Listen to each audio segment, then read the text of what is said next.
You, John Fitzgerald Kennedy, do solemnly swear I, John Fitzgerald Kennedy, do solemnly swear that you will faithfully execute the office of President of the United States that I will faithfully execute the office of President of the United States and will, to the best of your ability, and will, to the best of my ability, preserve, protect, and defend the Constitution of the United States. preserve, protect, and defend the Constitution of the United States. So help you God. So help me God.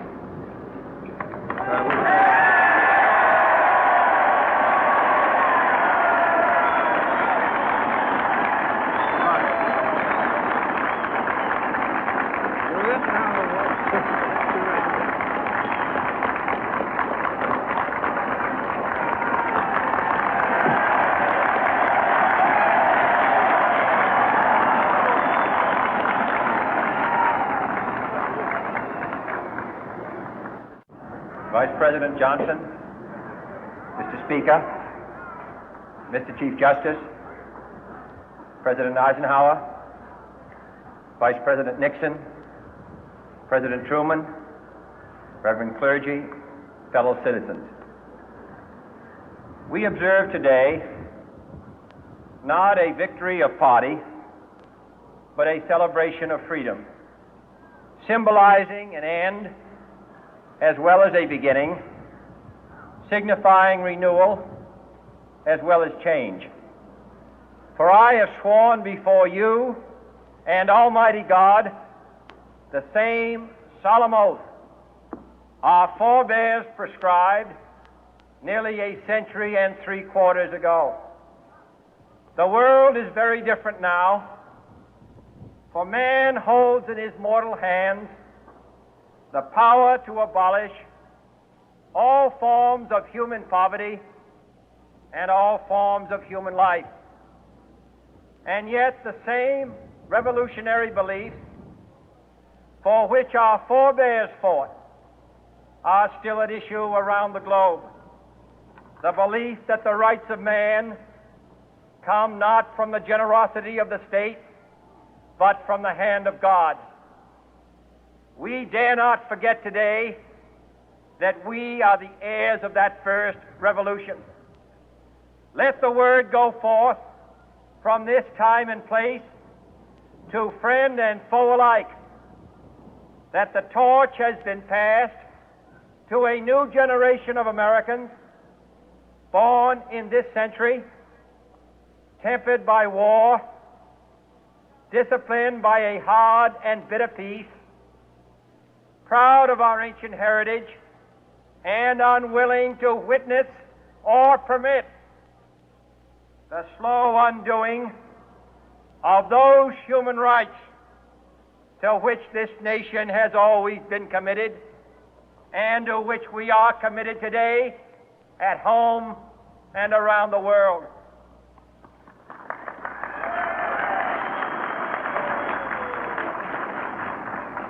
Let every nation know, whether it wishes us well or ill, that we shall pay any price, bear any burden, meet any hardship, support any friend, oppose any foe to assure the survival and the success of liberty.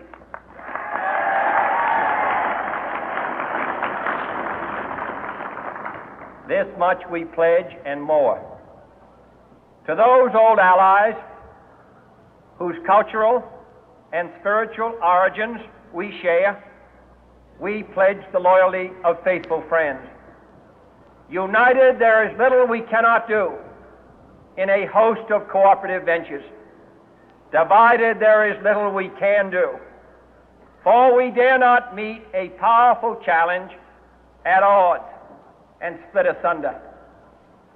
To those new states whom we welcome to the ranks of the free, we pledge our word that one form of colonial control shall not have passed away, merely to be replaced by a far more iron tyranny. We shall not always expect to find them supporting our view, but we shall always hope to find them strongly supporting their own freedom, and to remember that in the past, those who foolishly sought power by riding the back of the tiger ended up inside.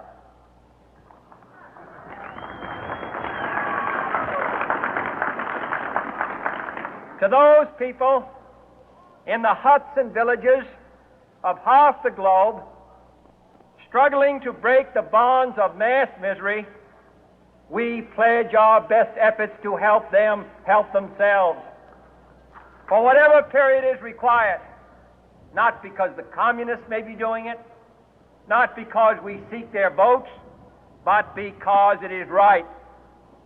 If a free society cannot help the many who are poor, it cannot save the few who are rich.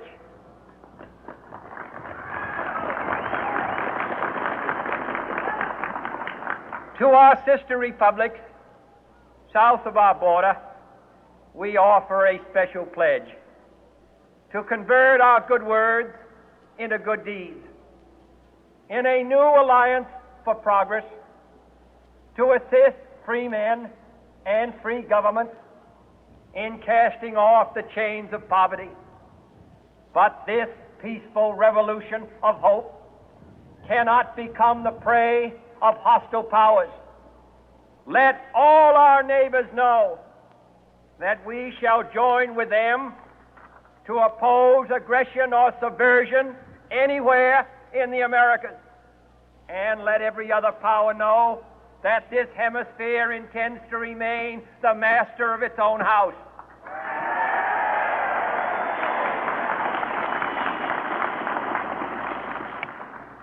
To that World Assembly of Sovereign States, the United Nations, our last best hope, in an age where the instruments of war have far outpaced the instruments of peace, we renew our pledge of support to prevent it from becoming merely a forum for invective, to strengthen its shield of the new and the weak, and to enlarge the area in which its writ may run.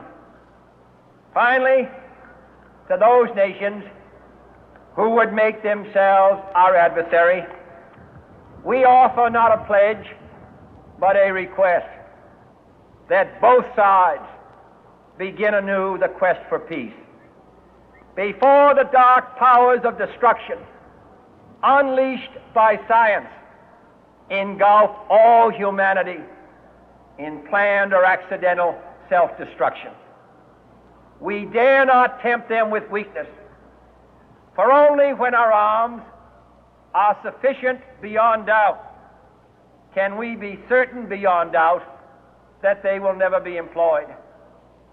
But neither can two great and powerful groups of nations take comfort from our present course, both sides overburdened by the cost of modern weapons, both rightly alarmed by the steady spread of the deadly atom, yet both racing to alter that uncertain balance of terror that stays the hand of mankind's final war. So let us begin anew, remembering on both sides that civility is not a sign of weakness, and sincerity is always subject to proof. Let us never negotiate out of fear, but let us never fear to negotiate.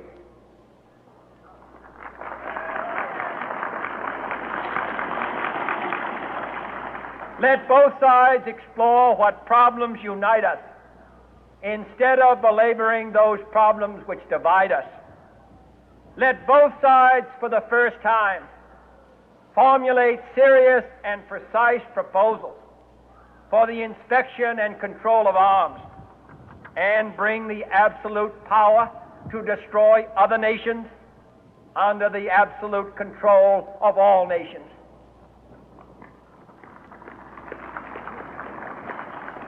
Let both sides seek to invoke the wonders of science instead of its terrors. Together, let us explore the stars, conquer the deserts, eradicate disease, tap the ocean depth, and encourage the arts and commerce. Let both sides unite to heed in all corners of the earth the command of Isaiah to undo the heavy burden and let the oppressed go free. And if a beachhead of cooperation may push back the jungle of suspicion, let both sides join in creating a new endeavor, not a new balance of power, but a new world of law, where the strong are just and the weak secure and the peace preserved. All this will not be finished in the first 100 days, nor will it be finished in the first 1,000 days, nor in the life of this administration, nor even perhaps in our lifetime on this planet. But let us begin.